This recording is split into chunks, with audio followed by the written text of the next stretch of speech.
ప్రభునందు ప్రియులైన సహోదరి సహోదరులారా, నా ప్రియ స్నేహితులారా, మన ప్రభువును రక్షకుడునైన యేసుక్రీస్తు పరిశుద్ధమైన ఘనమైన శక్తి కలిగిన మహోన్నతమైన నామంలో ఈ ఉదయకాలపు శుభావందనాలను తెలియజేస్తా ఉన్నాను.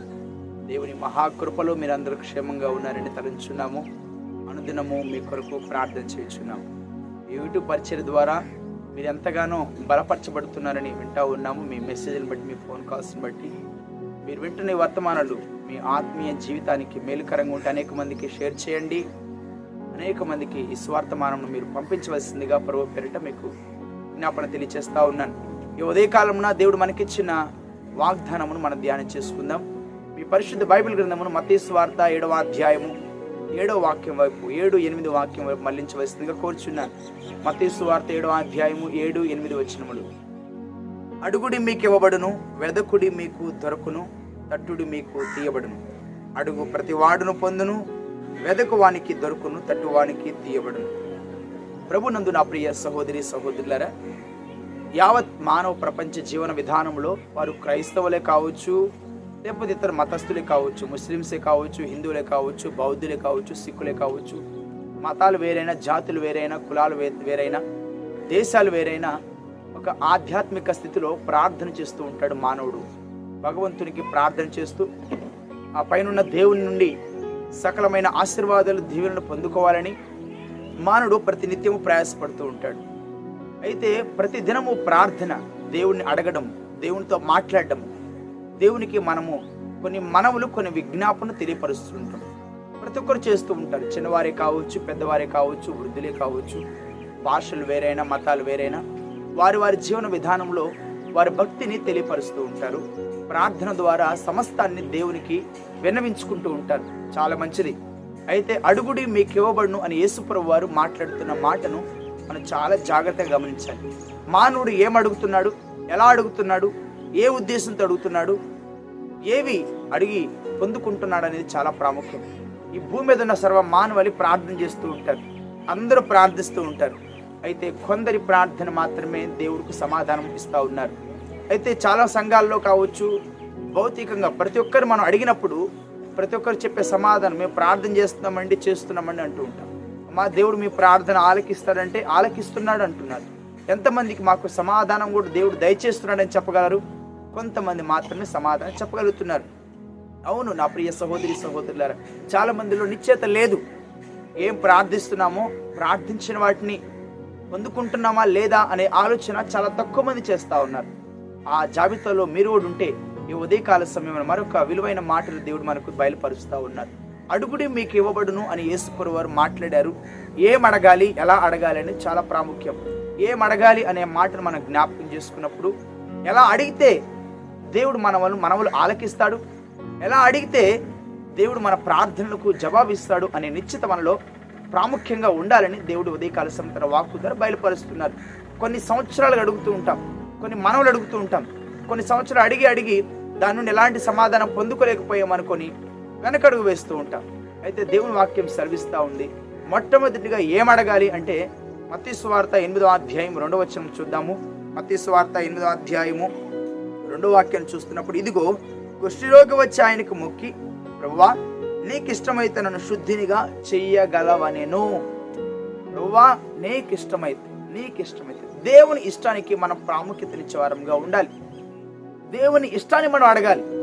మొట్టమొదటిగా మనకు నచ్చిన ఏదేదో అడగడం కాదండి. మన మనసులో వచ్చిన ఏదేదో అడగడం కాదు. మనకు నచ్చిన దోవలో మనం వెళ్ళిపోతూ వాటన్నిటి నాకు కావాలి దేవాన్ని అడగడం కాదు.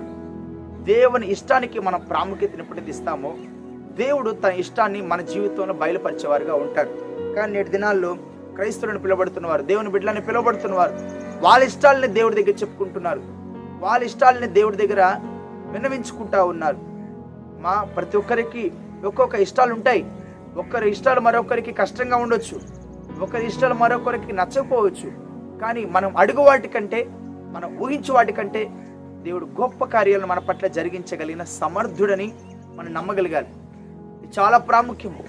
మన ఇష్టాలు, మన ఆలోచనలన్నీ కూడా భౌతిక సంబంధంగానే ఉంటాయి, ఈ లోక సంబంధంగానే ఉంటాయి. యేసుప్రభువు వారు మొదట నా నీతిని, నా రాజ్యాన్ని వెతకని ప్రార్థించేటప్పుడు ఆయన ఇష్టాన్ని మనం అడగాలి.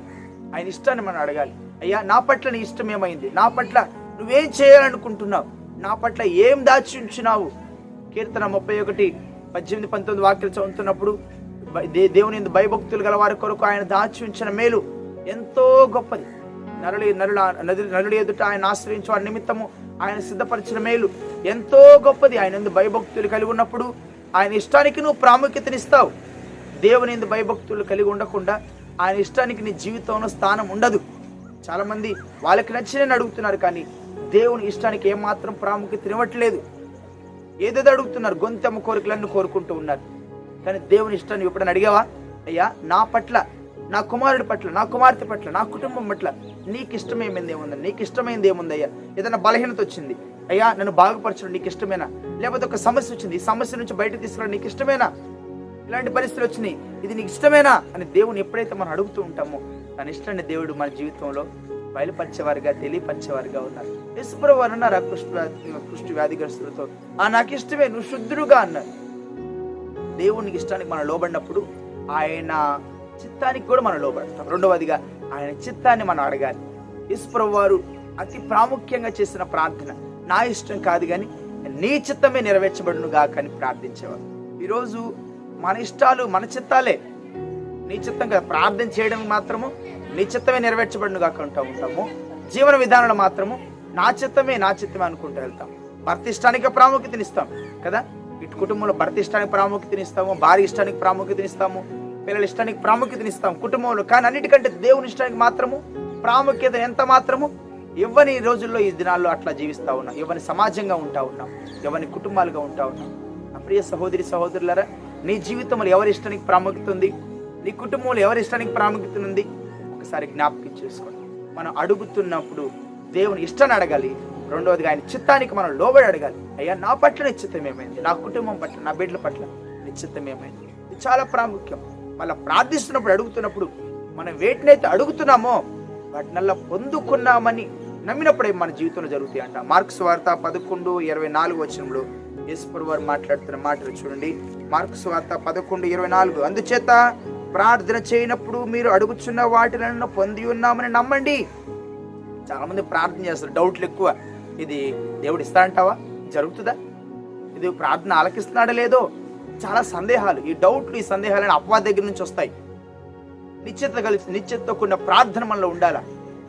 డౌట్లు, సందేహాలు అలా ఉండి ప్రార్థన చేయడం ఉపయోగం లేదు, నిరుపయోగం. కొన్ని సంవత్సరాలు కొంతమంది ప్రార్థన చేస్తారు, దేవుడు వింటాడా? దేవుడు జవాబు ఇస్తాడంటారా? మాస్టర్ గారు, దేవుడు నా ప్రార్థనకు జవాబు ఇస్తాడా? మాస్టర్ గారికి ఏమైనా తెలుస్తుందా? మొట్టమొదటిగా నువ్వు దేవుని చిత్తానికి లోబడి దేవుని ఇష్టానికి ప్రాముఖ్యత నుంచి నువ్వు ప్రార్థన చేయి. ప్రార్థించేటప్పుడు నువ్వు ఏదైతే అడుగుతున్నావో, అడుగుచున్న వాటి నెలను పొంది ఉన్నామని నమ్మి ప్రార్థన చేయండి. తప్పకుండా దేవుడు మనకు అనుగ్రహించేవారుగా ఉండాలి. యోహాను సువార్త 15వ అధ్యాయము 7వ వచనం చదువుతున్నప్పుడు ఏదైతే మనము ఆయన మాటలు, మనం ఆయనలో ఉండి ఆయన మాటలు మనలో ఉంటే మనం వేటినైతే అడుగుతామో తప్పకుండా ఆయన నిశ్చయంగా మనకి ఇస్తారంట. చూడండి, యోహాను సువార్త 15వ అధ్యాయము 7వ వాక్యంలో యేసుప్రభువు వారు మాట్లాడుతూ, నిజమైన ద్రాక్షవల్లిని మాట్లాడుతూ ఎన్నో శ్రేష్టమైన మాటలు బయలుపరుస్తూ, నా యందు మీరును మీ యందు నా మాటలు నిలిచి ఉండిన ఎడల మీకేది ఇష్టమో అడగండి, అది మీకు అనుగ్రహింపబడును. దేవుని మాటలు మనలో లేకుండా మనం ఏదేదో అడుగుతూ ఉంటాం. అపవాది మాటలు దాచిపెట్టుకొని అడుగుతూ ఉంటాం. కొన్ని సందర్భాల్లో మనకు నచ్చిన మన జ్ఞానాన్ని బట్టి, మన తెలివిని బట్టి అడుగుతూ ఉంటాం. దేవుని మాటలు నీలో ఉన్నప్పుడు నువ్వు అడిగే వాటిల్లో కూడా, అవన్నీ కూడా దేవునికి ప్రాముఖ్యతనిస్తేవిగా ఉంటాయి, ఆయన వాక్యానుసారంగా ఉంటాయి. అన్ని జీవితంలో ఎన్నో గొప్ప మేలు జరిగిస్తాయని దేవుని వాక్యం సెలవిస్తూ ఉంది. మార్కు సువార్త 11వ అధ్యాయం 4వ వచనంలో కూడా మీరు వేరే విషయమే ప్రార్థిస్తున్నారు, మీరు అడుగుతున్న వాటి నెలను పొంది ఉన్నామని నమ్మండి. అది చాలా ప్రాముఖ్యం. ప్రార్థించినప్పుడు నేను నమ్ముతున్నానయ్యా, ఇది నా జీవితంలో జరిగిస్తామని నమ్ముతున్నాం. హెబ్రీ పత్రిక 11వ అధ్యాయంలో కూడా విశ్వాస యోధుల గురించి మనం వింటా ఉన్నాం. హెబ్రీ పత్రిక 11వ అధ్యాయంలో యేసుప్రభువు వారు ఏ విధంగా ఎంత క్లారిటీగా అక్కడ పౌలు గారు మాట్లాడుతున్న మాటలు కావచ్చు, యేసుప్రభువు తెలియజేసిన మాటలు చూడండి.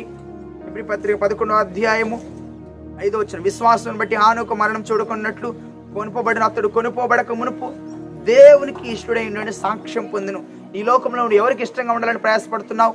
నీ భర్తకు, నీ భార్యకు, నీ సహోదరులకు, నీ కుటుంబీకులకు, లోకానికి, లేకపోతే లోకంలో నీ స్నేహితులకు, వాళ్ళకి ఇష్టంగా ఉండడానికి ప్రయత్నం చేస్తున్నావు. కానీ దేవుని ఇష్టానికి నీలో ప్రాముఖ్యత ఉందా? దేవుని ఇష్టానికి ఎంత ప్రాముఖ్యతనిస్తున్నావు? దేవుని ఇష్టానికి ఎంత విలువిస్తున్నావు? హానోకు కొనుపోబడ్డాడు, 365 సంవత్సరాలు ఈ లోకంలో జీవించున్నాడు. మరణం చూడకుండా కొనుపోబడినాడు. కొనుపోబడక మునుపు దేవునికి ఇష్టడైన సాక్ష్యం పొందాడు. 300 సంవత్సరాలు దేవునితో నడిచినాడు. ఎలా నడిచాడు? దేవునికి ఇష్టడుగా నడిచాడు. దేవునితో నడిచిన అనుభవాలు నీలో ఉన్నాయా? దేవునికి ఇష్టంగా నడిచే అనుభవాలు నీలో ఉన్నాయా? ఇది క్రైస్తవ జీవితంలో చాలా ప్రాముఖ్యం. దేవుని బిడ్డలని చెప్పుకుంటున్న వారి జీవితంలో చాలా ప్రాముఖ్యం. వాక్యం చూడండి. 6వ వాక్యాన్ని చదువుతున్నప్పుడు, విశ్వాసం లేకుండా దేవునికి ఇష్టలైనట అసాధ్యము. ఆయన ఎద్దుకు వచ్చేవాడు ఆయన ఉన్నాడని, తన వెతుకు వారికి ఫలము దయచేవాడని నమ్మవలేడు కదా. నమ్మకుండా ప్రార్థన చేస్తున్నారు. ఏడు విషయమే ప్రార్థన చేస్తాము, క్లారిటీ లేకుండా ప్రార్థన చేస్తున్నారు. డౌట్లతో ప్రార్థన చేస్తున్నారు. ఏదో అడుగుతున్నాము, లేదో ప్రార్థన చేస్తున్నాంలే, ఆయన ఎత్తాడులే, లేకపోతే లేదా అన్నట్టు వెళ్ళిపోతా ఉన్నారు. కానీ ఎడతెగక విశ్వాసంతో కనిపెట్టుకొని నిత్యం మనం ప్రార్థించేవారు, విసుగక ప్రార్థించేవారంగా, కన్నీటితో ప్రార్థించేవారంగా, మోకరించి ప్రార్థించే అనుభవాలు మనం రావాలి. దేవుడు తప్పకుండా మన ప్రతి ప్రార్థనకైనా జవాబును అనుగ్రహిస్తారు. నా ప్రియ సహోదరి, నా ప్రియ సహోదరుడా, ఈ ఉదయకాలంలో దేవుని మాటలు ఆలకిస్తున్నాడు. దేవుని ఏం అడుగుతున్నావు? ఈ భౌతిక సంబంధమైన గతించిపోయే వాటిని అడుగుతున్నావా? లేకపోతే నిత్యంగా ఆయనతో ఉండడానికి ఇష్టపడుతూ అడుగుతున్నావా? ఆయన ఇష్టానికి నీలో ప్రాముఖ్యత లేకుండా, ఆయన చిత్తానికి ప్రాముఖ్యత లేకుండా, ఆయన విశ్వాసం లేకుండా నువ్వు దేనైతే ప్రార్థిస్తున్నావో అది దేవుడిని ప్రార్థన ఆలకిస్తున్నాడు, ఇస్తాడని నమ్మకం నీళ్ళు లేకుండా ఎన్ని ప్రార్థన చేసినా, ఎన్ని అడిగినా అవి నిరుపయోగంగా ఉంటాయి. నా జీవితంలో నేను ఎన్నో అనుభవిస్తూ వచ్చినాను. నేను అడుగుతున్న వాటిని ఎన్నో పొందుకున్నామని నమ్ముతూ ప్రార్థిస్తూ వచ్చినాను. ఎన్నో అద్భుత కార్యాలు, ఆశ్చర్యకాలు నా జీవితంలో దేవుడు జరిగిస్తూ వచ్చాను, ఎన్నో జరిగిస్తూ వచ్చాను. మనము నిజంగా హృదయపూర్వకంగా ప్రార్థిస్తే, నిజంగా ఆయన నమ్మిక ఉంచి ప్రార్థిస్తే దేవుడు తప్పకుండా మన ప్రార్థనలకు జవాబును అనుగ్రహిస్తాడు, తప్పకుండా అనుగ్రహిస్తాడు. యుగ సమాప్తి వరకు నీతో ఉంటానని వాగ్దానం చేస్తాడు. మొరపెట్టినప్పుడు నీ పక్షాన్ని ఉంటానన్నాడు. Call to me and I will answer thee. ఇర్మీయా గ్రంథం 33వ అధ్యాయం 3వ వచనంలో, నాకు మొరపెట్టుము నేను నీకు ఉత్తరం ఇస్తాను, నువ్వు గ్రహింపలేని గొప్ప సంగతులను, ఘోరమైన సంగతులను తెలియపరుస్తానన్నాడు. మొరపెట్టము, ప్రార్థించు. ఏదో పైన ప్రార్థన, టైం పెట్టుకొని ప్రార్థన చేస్తున్నాడు దినాలు, 5 నిమిషాలు 10 నిమిషాలు అనుకోండి. అది కాదు ప్రార్థన. రాత్రంతా ప్రార్థించే అనుభవం. యేసుప్రభువు వారు ఒకళ్ళంతా స్వార్థపడించేవారు, రాత్రంతా ప్రార్థించేవారు. ఎక్కడ నీ అనుభవాలు ఈ దినాల్లో? ప్రార్థన చేయమంటే టైం సరిపోతుంది, వాక్యం చదవమంటే టైం సరిపోతుంది, టైం లేదు, అన్ని టైం ఉంటుంది. గంటల సీరియల్ చూడడానికి, సినిమాలు చూడడానికి, ముసలు పెట్టుకోవడానికి అన్నిటికీ టైం ఉంటుంది. ప్రార్థించడానికి, దేవుని వాక్యం చదవడానికి, దేవుని స్తుతించడానికి, మందిరానికి వెళ్ళడానికి, దేవునికి సాక్షి నిలబడడానికి మాత్రం నీకు సమయం ఉండదు. నీ ఆత్మీయ స్థితి ఎలా ఉందో దీన్ని బట్టి అర్థమవుతుంది. దేవునికి నువ్వు ఎంత విలువిస్తావో, దేవుని ఇష్టానికి నువ్వు ఎంత ప్రాముఖ్యతనిస్తావో దేవుడు కూడా నిన్ను అంత బ్లెస్ చేస్తారు, అంతగా నేను హెచ్చిస్తాను. ఆ రీతిగా ఉండేలాగున నువ్వు ప్రార్థించే ప్రతి ప్రార్థనకు పరిపూర్ణమైన జవాబును దేవుడు దయచేయలాగా నీలో ఉండాలంటే నిజమైన విశ్వాసం, నిజమైన నమ్మిక దేవుని మీద వచ్చి నువ్వు ప్రార్థించు. తప్పకుండా నీ ప్రార్థనకైనా జవాబునిస్తాను. తలవంచండి, ప్రార్థన చేసుకుందాం. తలవంచండి. కృపాసత్య సంపూర్ణుడా మా ప్రియ పరలోకపు తండ్రి, మీ పరిశుద్ధమైన ఘనమైన శక్తి కలిగిన నామానికి ఎన్నలేని వందనాలు, స్తోత్రాలు తెలియచేస్తా ఉన్నాం. మీ మహాకృపలో నాయనా ఈ నూతనమైన దినాన్ని మాకు ఇచ్చారు, మీకు స్తోత్రాలు నాయన. మీరు మమ్మల్ని ప్రేమించి ఉదయకాలంలో మీరు మాకు ఇచ్చిన వాగ్దానాన్ని బట్టి మేము స్తుతిస్తా ఉన్నాం. మత్తయి సువార్త 7వ అధ్యాయం 7వ వచనం ద్వారా మీరు మాతో మాట్లాడుతూ వచ్చారు. అడుగుడి మీకు ఇవ్వబడును అని మీరు తెలియపరుస్తూ, ఎలా అడగాలో, ఏమడగాలో, ఎలా అడిగితేనైనా మేము పొందుకుంటామో కూడా మీరు తెలియపరుస్తున్నారు. మీకు వందనాలు నాయన. కొన్ని సంవత్సరాలు అడుగుతున్నాం కానీ పొందుకోలేకపోతున్నాం అనుకుని మానవుడు కొనిపోతున్నప్పుడు నాయన ఈరోజు ఎన్నో శ్రేష్టమైన మాటలు మాకు బయలుపరిచారు నాయన. అతిక్రమములు దాచిపెట్టుకోనకుండా నాయన వాటిని ఒప్పుకొని విడిచిపెట్టి మేము అడిగినప్పుడు తప్పకుండా మా ప్రార్థనకు మీరు జవాబును కూడా ఇస్తారు నాయన. మేము నమ్ముతున్నాం తండ్రి, మీరు నమ్మదగిన దేవుడు. నేటికి యుగ యుగములకును మీరు సజీవులుగా ఉన్న దేవుడుగా ఉన్నందుకు మేము స్తుతిస్తా ఉన్నాం. కాలాలు, తరాలు, యుగాలు మారిన మీరు మార్పు చెందిన దేవుడుగా ఉన్నందుకు మీకు స్తోత్రాలు అయ్యా. ఈ ఉదయకాలం మేము పాదాల దగ్గరికి వస్తుండగా దయతో మమ్మల్ని కనికరించి కృప చూపించి, ఆయా దేశాలు, ఆయా ప్రాంతాలు, ఆయా స్థలాల్లో కూడుకున్న బిడ్డలు ఏ బలహీనతలు బట్టి మీ దగ్గరికి వస్తున్నారు, ఏ వేదంతో, ఏ బాధతో, ఏ చింతతో, ఏ దుఃఖంతో నాయన మీ దగ్గరికి వచ్చి మీకు విజ్ఞాపన చేస్తున్నారు, మనవులు చేస్తున్నారు, అడుగుతున్నారు, వారి హృదయ ఆలోచన అంతరంగా నెరిగిన తండ్రి మీ బిడ్డల పట్ల కనికరం చూపించి దయతో జ్ఞాపకం చేసుకుని మీ బిడ్డలకు పరిపూర్ణమైన సమాధానం దయచేసి మీ నామమునకు మహిమయు, ఘనతయు, ప్రభావం పొందుకున్నామని, మీకు గొప్ప సాక్షులు నిలబెట్టుకున్నామని ప్రార్థనకి ఇస్తున్న ప్రతి బిడ్డ నిండారుగా దీవించి ఈ దినమంతా మీ సన్నిధి, మీ ప్రసన్నత వారితో నడిపించమని యేసు పరిశుద్ధమైన ఘనమైన శక్తి కలిగిన మహోన్నతమైన నామంలో స్తుతించి ప్రార్థించి వేడుకుంటున్నాం తండ్రి. ఆమేన్. మన తండ్రి అయిన దేవుని నుండి, ప్రభు అయిన యేసుక్రీస్తు వారి నుండి కృపయు కనికరమును సమాధానమును సదాకాలము మనందరికీ తోడుగా ఉండి కాపాడును గాక. ఆమేన్. ప్రభు పేరిట మీ అందరికీ వందనములు. దేవుడు మిమ్మల్ని దీవించి ఆశీర్వదించును గాక. ఆమేన్.